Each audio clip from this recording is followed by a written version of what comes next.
Hey guys, welcome back to Geared Forwards. My name's Paul, and today we're going to be taking a look at this little guy, the Gerber EAB. Now you might be thinking this looks a little bit strange. What is this? Is this a pocket knife? Well, kind of, as this is a box cutter designed for EDC.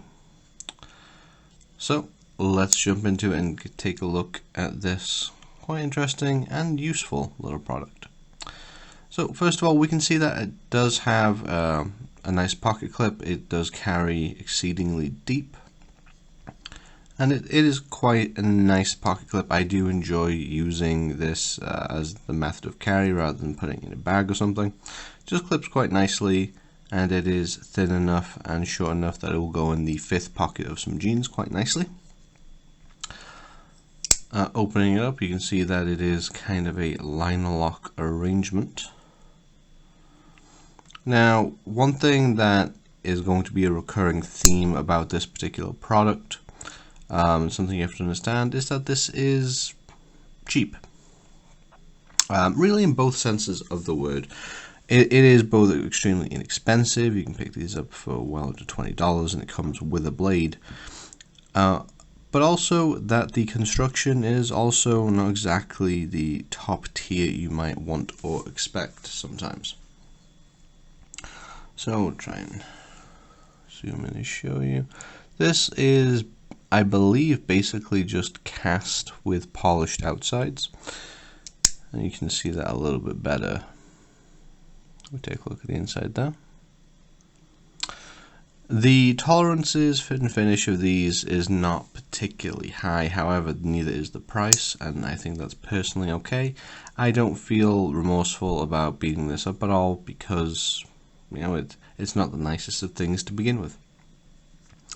In terms of opening it up, you can see that the set screw that holds the blade in stands a little bit proud, and you can basically use this as a bit of a thumb stud.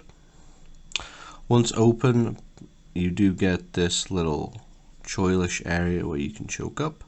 So even though this is very small, it is very easy to get a full 4-finger grip on it should you wish, or something more in a drawing cut kind of grip is also very easy to achieve. For reference, I have a little bit of average hands. I tend to take either a 9 or a 10 work glove, if that helps you at all. And some of you might be wondering why carry this? Don't you also carry a knife? Personally, yes. I do also carry a knife or a multi-tool or both sometimes, like carrying both of these would not be unusual to me. However, one thing that this is very good for is doing abusive tasks you don't want to use your knives or multi-tools for. This could be opening a bunch of packages that have the more traditional sticky tape rather than the newer kind of paper tape you'd get on, say, Amazon parcels. That's because cleaning up tape residue can be very unpleasant sometimes from your knife, and if you are the type of person that uses your knife for food prep, or just occasionally cutting a sandwich you purchase, for example, then you really don't want it covered in all kinds of tape residue. If you break down boxes, I don't do this often personally in general. Most of the boxes I receive can just be collapsed flat, folded, and put into recycling.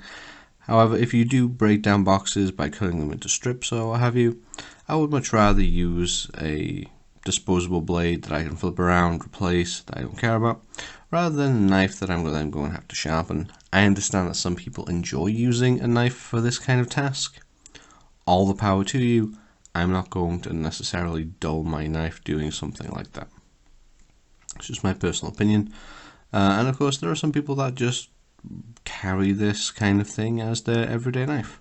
They might not do a lot of cutting tests. They might do a lot of unpleasant cutting tests.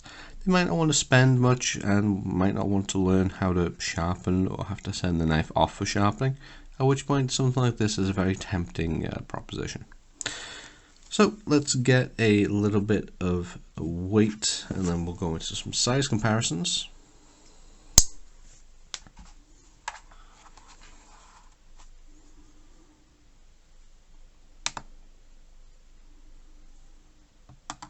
So with a blade in ounces, you're looking for 2.5 ounces,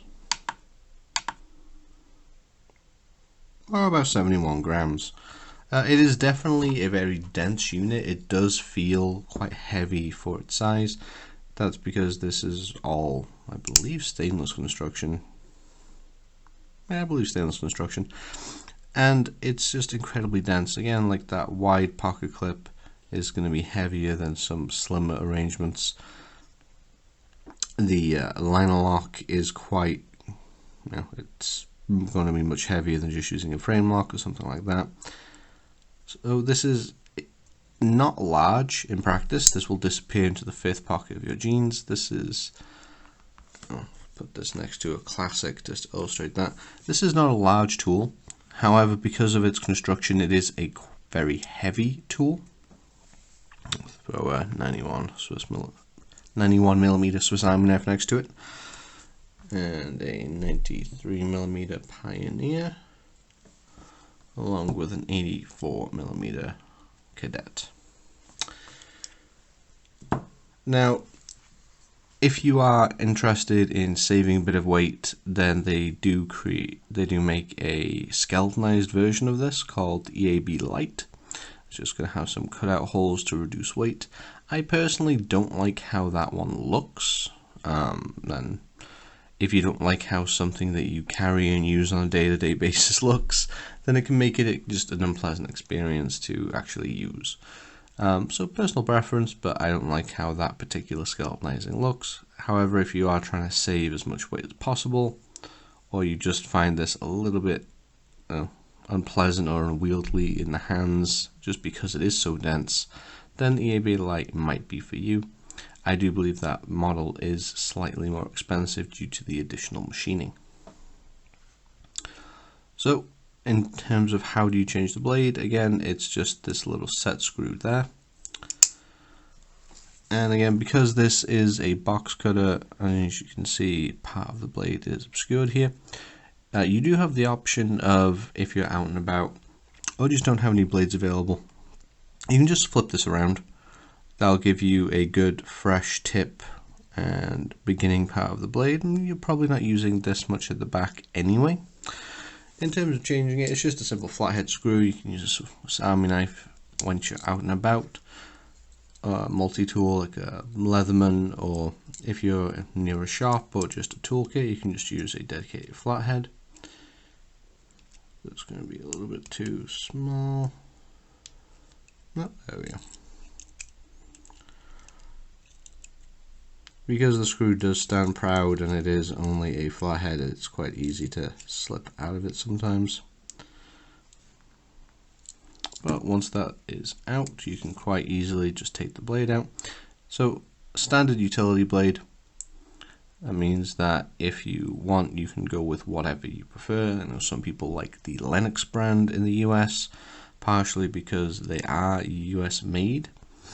If you have a particular favorite kind, then you can obviously pick up whatever blades work best for you.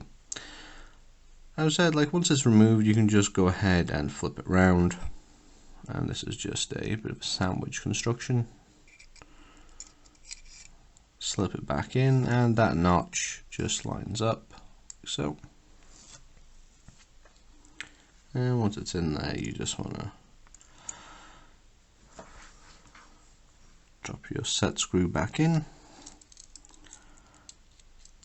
Now, is this the easiest, quickest, or most convenient kind of box cutting replacement mechanism? No, it's really not, especially if your driver is magnetized and it keeps yanking it out.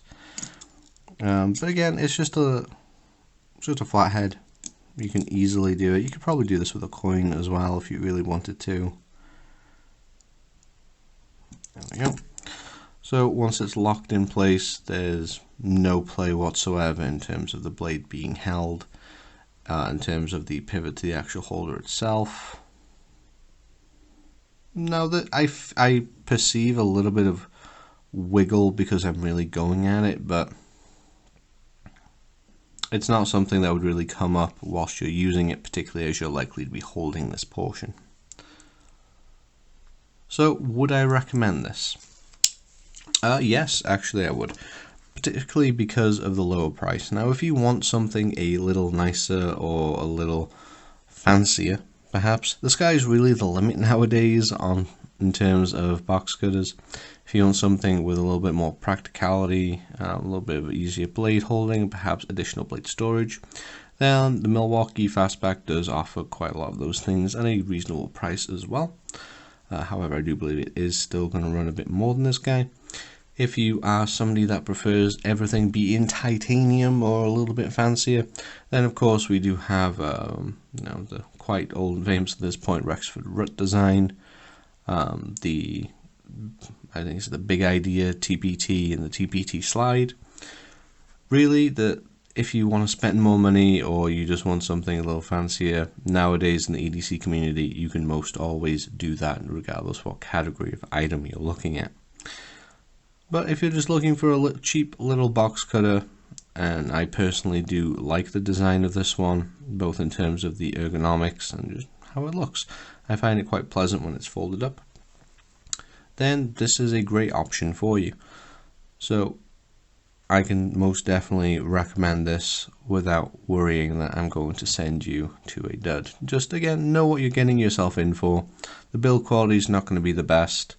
It's not going to feel like a particularly premium product, and it's not the most pleasant of experiences to use this lock, just because of the access, the finishing and whatnot. Like doing that again and again, this is not really something you're probably going to want to fiddle with. But with all that in mind, I think this could be a very valuable addition to your EDC. So, what do you think of the Gerber EAB? Is it something you're interested in? Is it something that you use and like? Did you find yourself gravitating towards other utility blades or box cutters? Let us know in the comment section down below. Whilst you're down there, hit that like button if you like this video, and if you're new to the channel, be sure to hit that subscribe and notification bell so you can be notified of any future uploads. Until next time, I've been Paul, and I'll see you in the next video.